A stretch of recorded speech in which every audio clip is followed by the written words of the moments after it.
irratti argitan mucaan asirraa bahu kuni jaalalleen isaa maal jettanii turte hamma miliyeena 2 qabaattutti malee sittiin heerumuu yookiin immoo hojjetaa tokko ta'uu malee ani mootu tiktaakaraa yuutuubaraa jedhee jira jechuudha jaalalleen isii kuni asirratti qabeenya immoo jaalalatu dursa gaafii addaa gaafii kanatti ta'e qabeenya immoo jaalalatu dursa yaa jamaa qabeenyi addunyaan tuni wanta keessa jirtu intala amma kadute kuni mil'uuf libsutti duute miti isheen jechuudha ashama harka fuune akkam jirtu naga keessanii fayya keessanii isin jecha anillee naga koota alhamdulillah galata rabbii nagalatu isin akkam jirtu naga jirtu fayya keessanii jecha arrakuma beekamu YouTube kiyya munatu subscribe godhaa like share godhaa isin jechuu barbaada dhugaa dubbachuuf waan hedduu takka bakka injiraa miti dhalaa yeroo ammaa kana shamarra yeroo ammaa kana nama caala wanni isheen jaalattu mallaqa jaalala caala wanni isheen jaalattu mallaqa intalli kun asirratti argitan kuni miliyeena 2 gaafate hamma ati miliyeena 2 qabaatutti hamma ati hojjataa taatutti malee sittiin heerumuu jetteen garuu ana kana chalaalutti amantaan isaa kiristaana ishee muslima na fakkaate okay amantichi rakkoon qabu rakkoon ka jiru hiyyummaa fi dureessa fi hiyyeessa garaagarummaa akka qabu laala maaliif ila jarana laala akkamitti qabeenya filatti namni jaalala filataa beeka namni waa'ee jaalalaa beeku jaalala filata qabeenya filatu qabeenyi waa tokko keessa hin jiru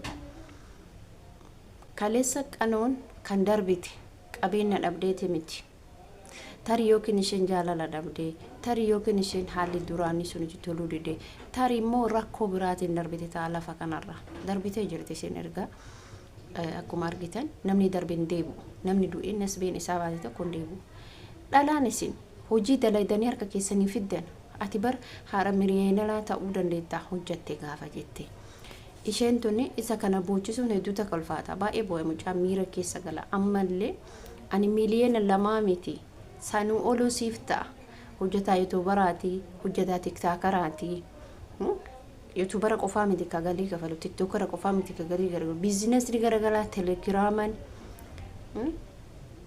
instagraaman warroonni dandeettii ittiin hojjechuu beekan galii biizinasa hedduutu jira gara bilbila kanaatiin jechuu garuu nuti itti fayyadaman beeynu malee kanaaf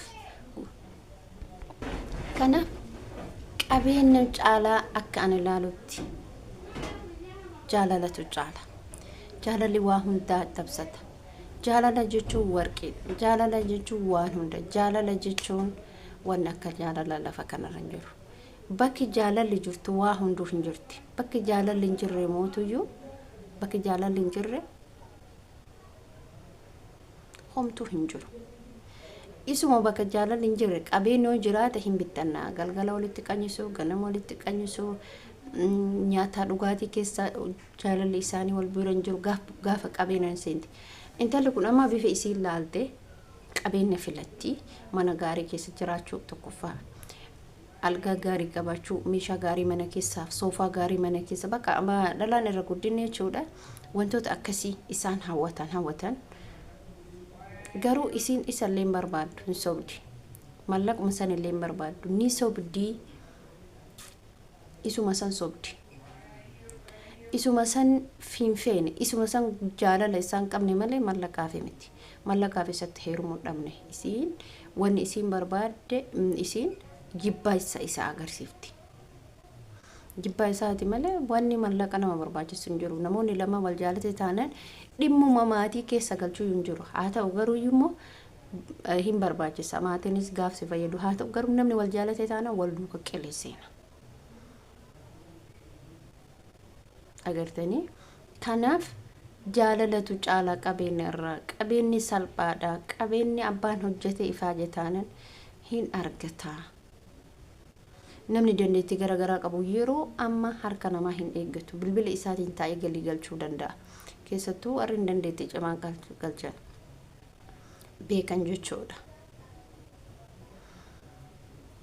akkas isiniin jechuu barbaada obboleen kiyya kanaaf jaalala filadhaa qabeenya filatina dhiiran boochisina gaafa gaafa dhiirri dhabamu dubartiitu boo'a. Subhanallah.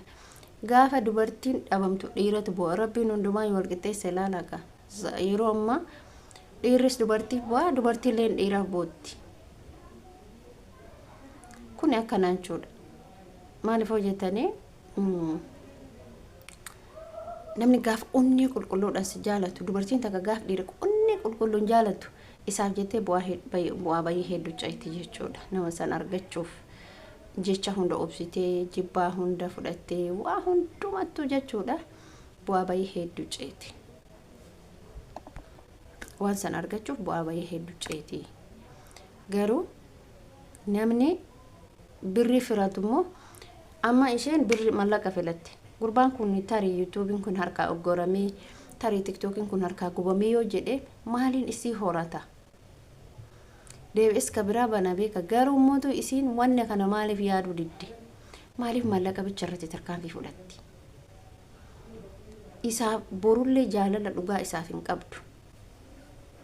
Salphaa dabar jaalala dhugaa isaaf hin qabdu. Dhiironni immoo gaafa nama jaalatan bakka seenanii dubartii san argachuuf akka dubartiiti iyyuu miti bar.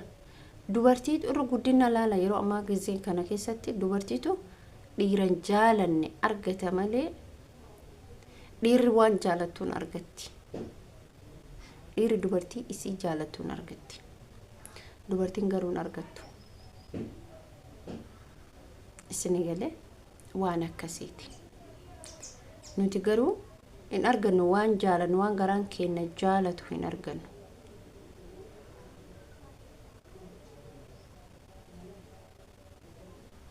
In ulfaata. Wallahi sirriitti ulfaata. Alhamdulillah ala kulli haal.